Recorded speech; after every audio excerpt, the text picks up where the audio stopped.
Teman-teman, ada kabar baik nih dari Aceh Tamiang. Pasca banjir bandang kemarin, ternyata lumpur sisa banjir bisa dimanfaatkan sebagai media tanam alternatif. Dan jujur saja, hasilnya bikin kagum.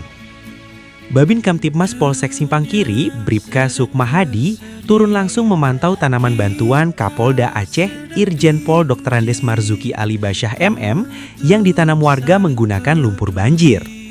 Kegiatannya berlangsung di Kampung Selamat, Kecamatan Tenggulun, Kabupaten Aceh Tamiang pada Senin 26 Januari 2026. Tujuannya sederhana, memastikan tanaman tumbuh dengan baik dan melihat manfaat lumpur banjir bagi pertanian warga. Dan kabar baiknya, tanamannya tumbuh sehat dan subur. Ini bukti kalau dari musibah pun masih ada peluang untuk bangkit bersama.